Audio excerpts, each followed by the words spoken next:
Então vamos lá, né? Vamos começar o nosso estudo das rotações com as rotações unidimensionais. Como não deve ser surpresa para ninguém, rotações unidimensionais são as rotações mais simples que existem. Então, para a gente começar o nosso estudo de rotações, né, a cinemática das rotações, para entender como nós caracterizamos uma rotação, nada mais justo do que começar com as rotações mais simples, para a gente começar a entender um pouco a essência do movimento. Aqui no caso, quando eu digo rotações unidimensionais, aqui no caso eu não estou dizendo que a rotação acontece em uma única dimensão espacial, né? Até porque, pela própria essência da rotação, para que uma rotação aconteça, ela tem que acontecer em pelo menos duas dimensões do espaço. Não faz sentido um corpo rodar em uma única dimensão do espaço. Né? Toda rotação pura, né, para a gente pegar uma rotação mais simples, né, toda rotação pura sempre vai descrever de alguma forma algum movimento circular. E para que um movimento circular aconteça, a gente precisa pelo menos de movimentos em um plano, né, que aí envolvem duas dimensões. No caso, o que eu me refiro aqui por rotações unidimensionais são rotações com somente 1 grau de liberdade. Ou seja, aqui nesse contexto, são rotações que acontecem em torno somente de um eixo. Eu não comentei com vocês que como a gente tem, né, 3 dimensões espaciais, a gente pode pensar na rotação, né, uma rotação qualquer, como sendo uma composição da rotação em 3 eixos diferentes. Né, nesse sentido, né, se a gente pensa em rotação de 3 eixos diferentes, descrevendo uma rotação qualquer, então a rotação em um único eixo seria o que eu estou chamando de uma rotação unidimensional, ou seja, uma rotação em que o movimento das partículas acontece somente em um plano. Okay? Então, unidimensional aqui é nesse sentido, do eixo na qual a rotação está acontecendo. Bom, para que a gente possa estudar qualquer tipo de movimento na mecânica, a gente sempre tem que começar com a noção de posição para aquele sistema. Né? Isso porque, né, toda movimentação, por definição, consiste em estudar como a posição daquele sistema varia no tempo. A movimentação de um sistema é sempre codificada pela posição, né? No caso, a posição em função do tempo. Então, se a gente vai estudar um tipo específico de movimento, que é o movimento de rotação, então é importante que a gente primeiro discuta qual vai ser a coordenada que a gente vai usar naturalmente, né, para poder passar uma ideia de posição no que diz respeito a esse movimento. Agora, a partir de tudo que a gente já estudou envolvendo movimentações, qual que é a forma mais natural da gente pensar na posição de algum sistema que passa por um movimento de rotação? A forma mais natural é pensar em termos do ângulo. O ângulo vai passar para a gente uma ideia de qual que foi a movimentação de rotação de um sistema qualquer.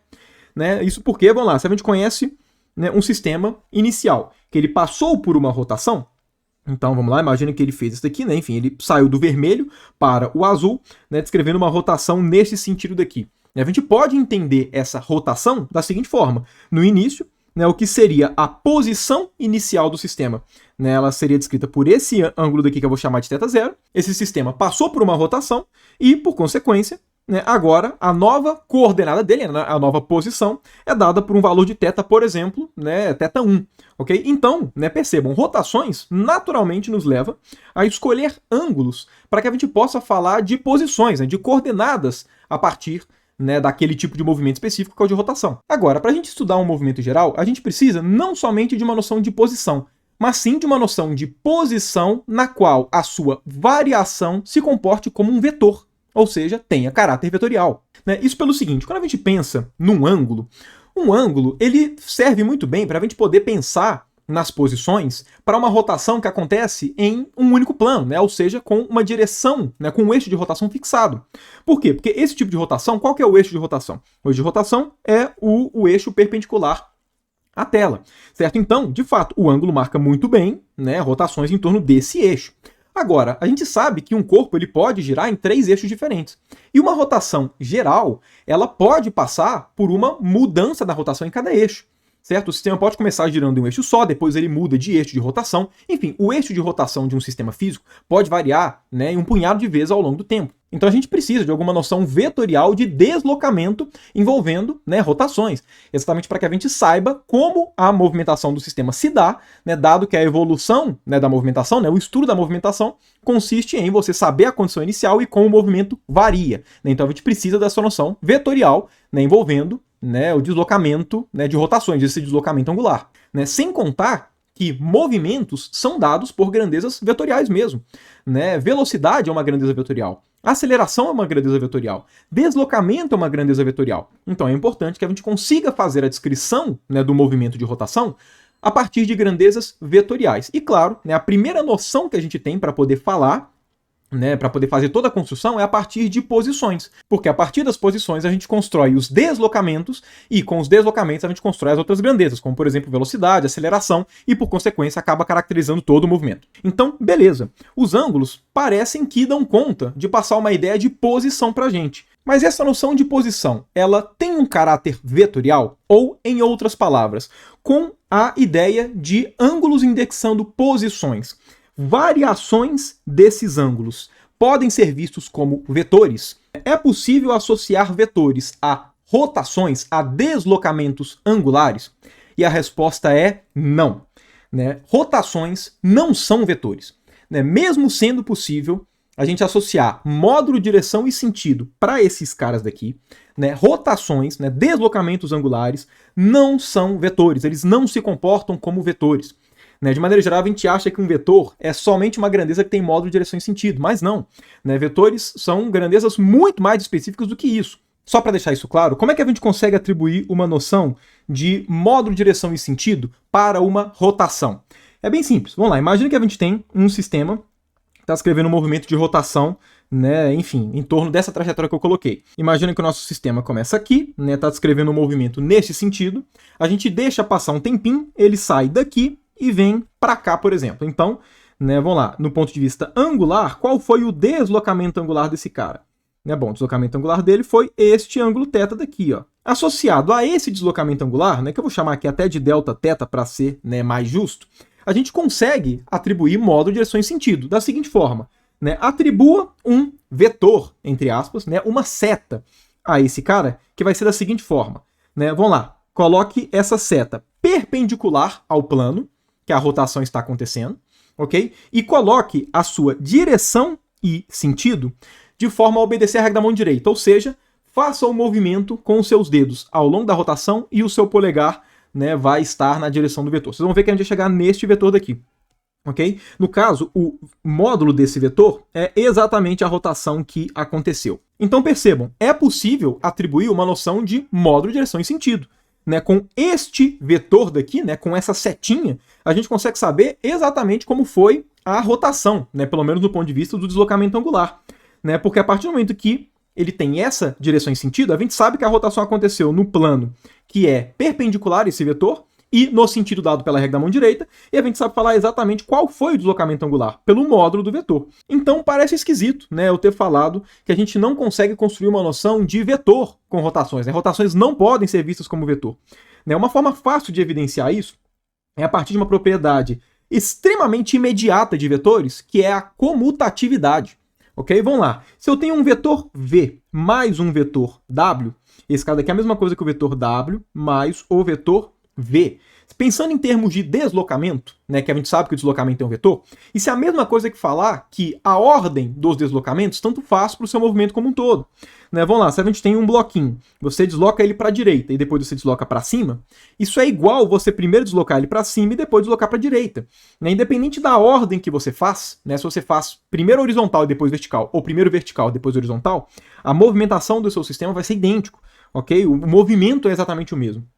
Quando a gente vai analisar rotações, rotações não são comutativas. Elas não obedecem essa propriedade de você inverter a ordem na mesma.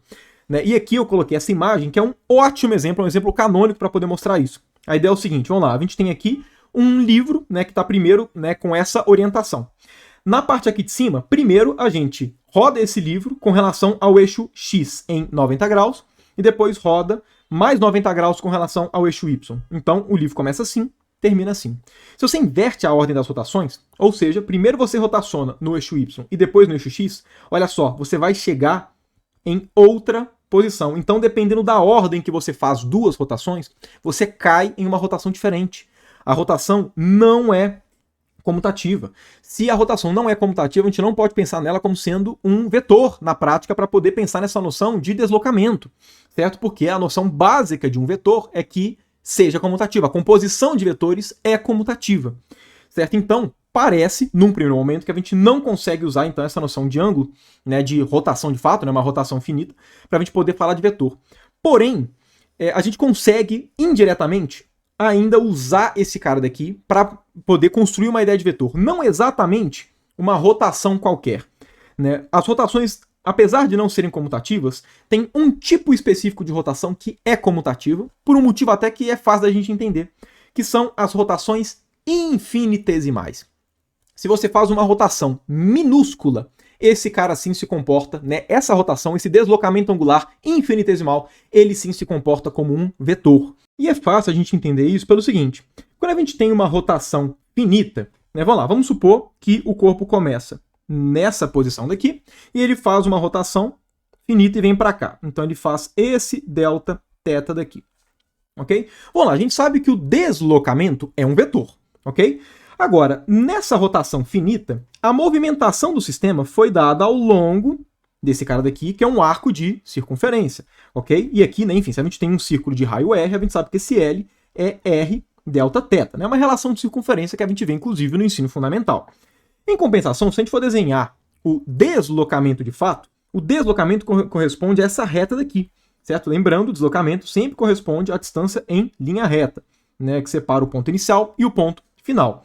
Né? Esses dois caras daqui, né, o comprimento, que seria a distância percorrida, e o deslocamento, são evidentemente diferentes para, né, aqui no caso, variações angulares, né, rotações finitas. E se vocês se lembrarem, né, o deslocamento é um vetor, mas a distância percorrida não é. Né? Levando em conta que nós definimos o ângulo como sendo o arco na circunferência que ele forma, né, dividido pelo raio dessa circunferência, a relação imediata com o deslocamento angular é com a distância percorrida e não com o deslocamento. Né? E aí, o fato da distância percorrida não ser um vetor está intimamente relacionado com o fato de não ser possível, de fato, associar uma noção de vetor ao ângulo. Ok? Seria possível se o ângulo, a noção do ângulo, tivesse intimamente relacionada ao deslocamento e não à distância percorrida. Agora, quando a gente pega rotações infinitesimais, a situação já fica diferente. Se a rotação é infinitesimal, a distância percorrida vai ter o mesmo valor do módulo do vetor deslocamento. Exatamente pelo fato de que, no ponto de vista infinitesimal, o arco de circunferência fica retilíneo, que cai exatamente para a noção de deslocamento.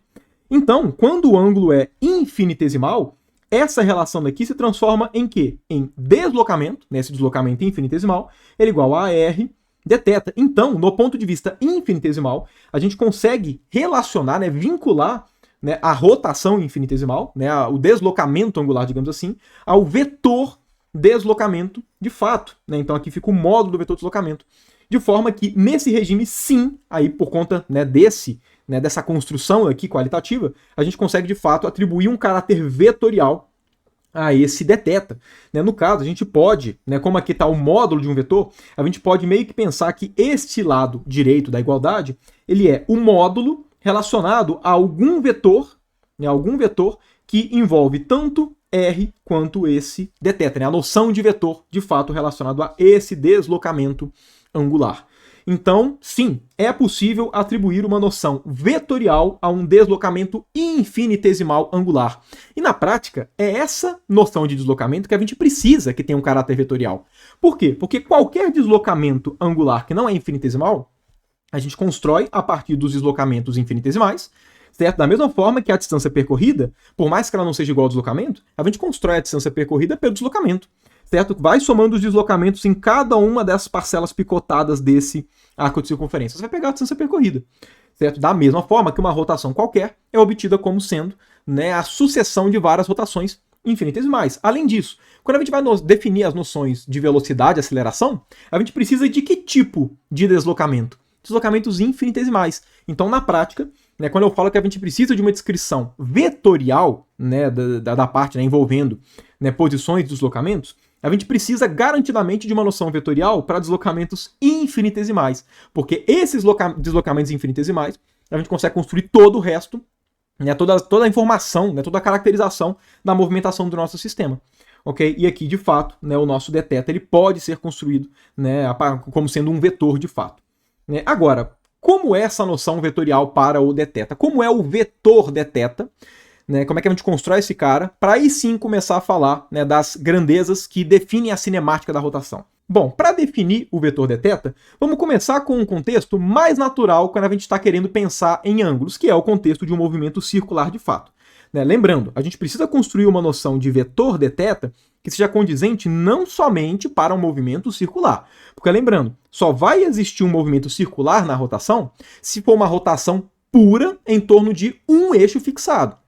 Aí as trajetórias vão ser circulares. Agora, uma rotação que o eixo muda o tempo inteiro, ou que pode ter uma translação também, a gente, né, não vai ter um movimento circular, no caso, para cada ponto, né, do nosso sistema físico. Ok? Então é importante que a gente construa uma noção, né, de ângulo infinitesimal, não somente para movimentos circulares. Eu vou começar aqui com o movimento circular, porque é o movimento mais natural para a gente pegar a informação do ângulo, mas aí depois, né, eu vou fazer a construção com vocês, levando em consideração um movimento que não é circular, mas um movimento que envolve também a noção de rotação, porque o θ está variando. Pois bem, o movimento que eu escolhi aqui, né, para poder ilustrar essa construção do vetor dθ, é um movimento de rotação pura em um eixo só, que é um movimento circular, ok? Aqui, no caso, né, quem está fazendo o movimento circular, esse corpo daqui que eu coloquei em vermelho, né, está fazendo neste sentido, né, como indicam as setas aqui do movimento, ok? No caso, está acontecendo, essa rotação está acontecendo no plano x, y, ou seja, essa rotação tem como eixo de rotação o eixo z, aqui dessa coordenatização, ok? E no caso, esse r vetor daqui é o vetor posição desse nosso corpo, que sai do iniciozinho, né, exatamente da origem do nosso sistema de coordenadas. Pois bem, vamos supor que passou um intervalo infinitesimal de tempo, um intervalo de tempo dt. Levando em conta que essa partícula está descrevendo esse movimento circular, né, se passou um intervalo de tempo infinitesimal, ela vai se deslocar infinitesimalmente ao longo desse circulinho, que é a trajetória que ele está descrevendo. Ok? Bom, se houve essa movimentação ao longo do circulinho, evidentemente houve um deslocamento angular, né? Enfim, esse sistema, por ter deslocado ds, né, acabou variando também o seu ângulo, né? Lembrando, para deslocamentos infinitesimais, o ds, né, está relacionado com esse dθ.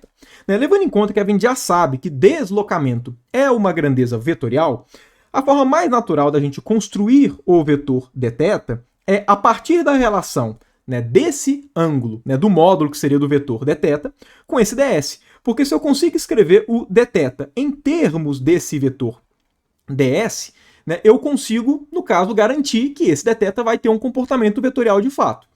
Né? Bom, como é que a gente consegue fazer essa construção? Primeiro vamos pensar em termos dos módulos, porque o módulo do vetor dθ, a gente já sabe quanto é que tem que ser. O módulo do vetor dθ, por obrigatoriedade, tem que ser o dθ mesmo, né? O quanto que foi esse deslocamento. Então a gente sabe, né, que vai existir, né, o módulo desse vetor dθ, que vai ser só dθ, e a gente sabe que ele vai respeitar, né, a condição de que módulo de dθ vezes módulo desse vetor posição, né, vai ter que ser igual ao módulo do vetor ds, que foi, né, exatamente o módulo de deslocamento. Ok? E simplesmente a relação aqui da definição, né, do ângulo dado uma circunferência, só que em termos aqui escrito de vetores, né, só para ter certeza que vai ficar tudo certo. Agora, olha só, o módulo do vetor de deslocamento é igual ao produto dos módulos de dois outros vetores, sendo que um desses vetores, que é o vetor posição, ele é perpendicular ao vetor deslocamento. Né? Aqui, né, a gente consegue garantir isso porque o movimento é circular. Levando em conta que a gente quer definir esse vetor dθ de forma a realmente ser um vetor, né, essa estrutura da equação sugere uma definição do dθ em termos de um produto vetorial. Se vocês se lembrarem, se um vetor A ele é obtido pelo produto vetorial de um vetor B com um vetor C, primeira propriedade do produto vetorial, né, o vetor A ele é perpendicular tanto a B quanto a C. E, além disso, quando a gente vai analisar o módulo do produto vetorial, ele é o quê? Módulo do primeiro, módulo do segundo, vezes seno do ângulo entre os dois vetores. Percebam que, levando em consideração, né, essa característica da ortogonalidade, né, entre os vetores aqui, né, no caso de B e C com A, e levando em conta essa estrutura do módulo, essa expressão sugere um dθ definido de forma a ser perpendicular ao vetor posição e definido em termos do produto vetorial. ds é igual a dθ produto vetorial com R.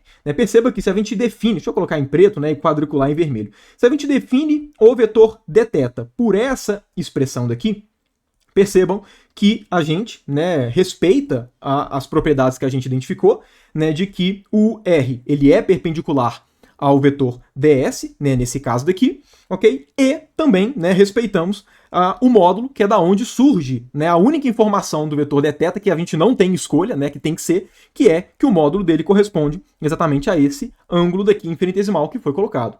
Né? Agora, se eu defino dθ por essa expressão, quem é o vetor dθ? Olha só, dθ produto vetorial com R é igual ao ds. Né? Por essa estrutura daqui, né, quem que é o nosso dθ?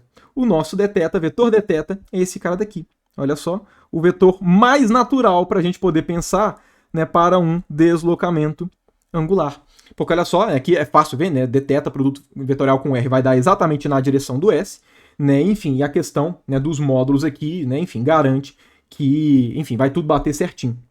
Então, né, nós definimos a partir de um movimento circular, né, motivado pelo movimento circular, assim como a noção de ângulo surge mesmo, né, do movimento circular, nós vamos definir então o vetor dθ dessa forma. Ou seja, o vetor dθ é um vetor com módulo igual a dθ, né, o ângulo infinitesimal, né, do deslocamento angular infinitesimal, e de forma a respeitar a regra da mão direita, que era o que a gente estava fazendo, né, para poder atribuir uma noção de direção e sentido para um deslocamento angular. É exatamente aquela mesma noção de módulo de direção e sentido, com a diferença que, como agora esse deslocamento é infinitesimal, agora sim essa seta tem um caráter vetorial de fato, coisa que o deslocamento finito, né, angular, não tinha. Ok? Então, enfim, só consolidando, faça o movimento de rotação com os seus dedos e o seu polegar vai estar apontando, né, na direção e sentido, né, do vetor dθ. Então, está aqui definido o nosso vetor dθ. Mas então, beleza, né? Definido o vetor dθ, né, o vetor de deslocamento angular, né, a partir disso a gente já consegue, né, descrever toda a cinemática da parte de rotação? E a resposta é não. A gente precisa ter certeza que esse vetor dθ, essa definição, ela é consistente para um movimento que não é uma rotação pura. Porque, vamos lá, aqui eu peguei um movimento que é uma rotação pura em um único eixo. Se o movimento não é uma rotação pura, ou seja, o corpo está rodando e transladando, ou se a rotação não se dá em torno de um único eixo, né, e sim, né, vai variando entre os 3 eixos possíveis, a trajetória das partículas de um corpo qualquer não vão descrever movimentos circulares. Elas vão descrever movimentos, né, enfim, diferentes de um círculo, e a gente precisa ter certeza que essa nossa noção do dθ vai carregar a noção intuitiva de um ângulo, mesmo fora do contexto do movimento circular, que foi a forma que a gente definiu aqui. Okay? Eu poderia ter definido, na verdade, por um movimento geral. Okay? Eu comecei com um círculo porque ângulos naturalmente surgem no contexto de círculo, então acho que é mais natural começar com um contexto de círculo. Agora, e para movimentos gerais? Aí eu peguei essa situação daqui para a gente, né, exemplificar. Qual que é a ideia deste problema? Né? Aqui eu estou supondo que a partícula ela não estava descrevendo um movimento circular, né? Porque no instante inicial, percebam, se fosse um movimento circular, era para a partícula estar com a velocidade para cima nesse instante, igual aconteceu nesse último exemplo. Aqui eu estou supondo que nesse instante de tempo, né, a partícula estava com um movimento na diagonal. Então percebam, né, não é um movimento circular. Okay? Aqui você poderia ter desenhado o vetor para qualquer, né, direção e sentido, né, a construção é exatamente a mesma.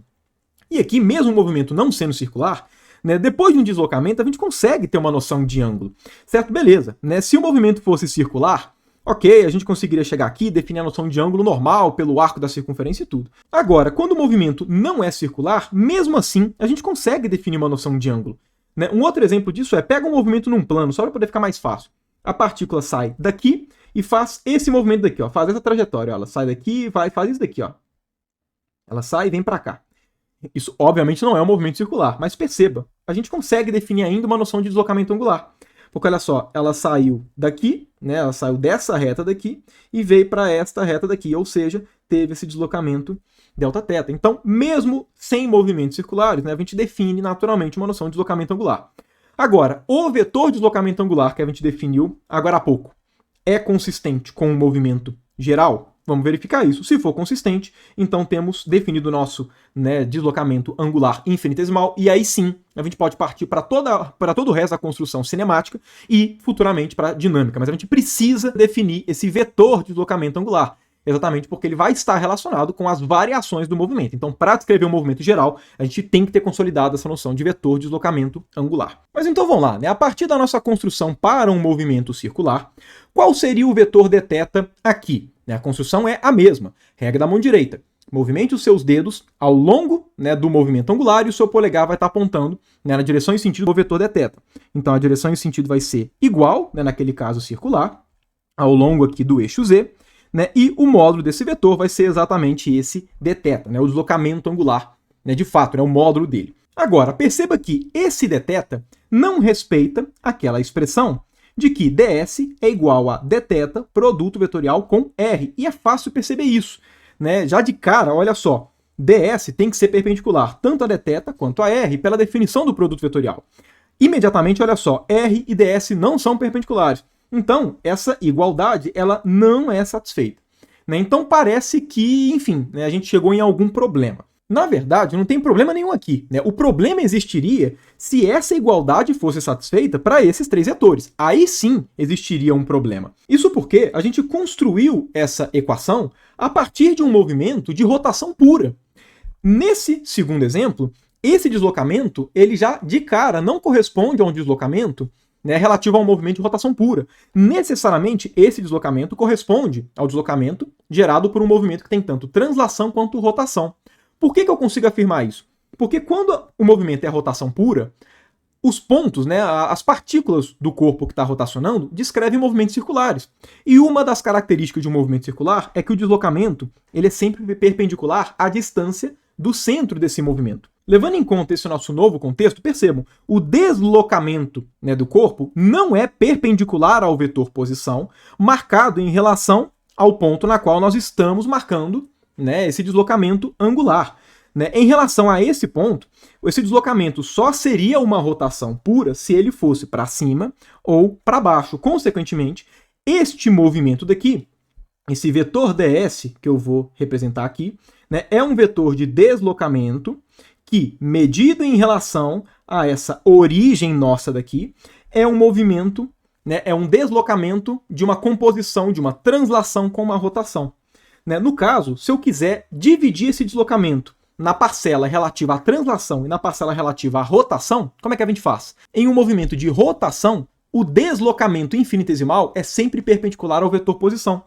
Levando em conta que o vetor posição está na horizontal, vamos lá, esse cara daqui pode ser decomposto em um vetor na horizontal somado com este vetor daqui na vertical. Como a parcela vertical desse deslocamento infinitesimal é perpendicular ao vetor posição, né, então esse deslocamento daqui é o deslocamento gerado pelo movimento de rotação, né, desse corpo que a gente está descrevendo, e esse outro deslocamento na horizontal é a parcela relacionada à parcela do movimento de translação.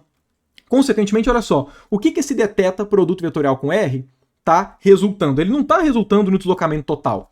Né? Vamos lá, se esse dθ está relacionado a um deslocamento angular, obviamente, o que a gente espera, né, pelo menos do ponto de vista físico, é que esse produto vetorial vai passar para a gente o quê? O deslocamento gerado pela rotação. Né? Se esse ds daqui ele é gerado por rotação e translação, obviamente esse ds que aparece na expressão do dθ, né, produto vetorial com R, não pode ser o ds todo. Por quê? Porque o dθ não tem nada com translação. O dθ diz respeito ao movimento de rotação. Consequentemente, a expressão, na verdade, né, coerente, né, enfim, que faz sentido tanto no caso circular e também, né, generalizado para um movimento qualquer, que não é de rotação pura, é que o deslocamento infinitesimal gerado pela rotação é dθ produto vetorial com R. E é essa equação que vai permitir o estudo dos movimentos de rotação a partir de toda a discussão que a gente já fez de mecânica nesse curso. Percebam que o que essa expressão está falando para a gente é que existe uma relação, claro, né, tinha que existir mesmo, entre rotação e translação.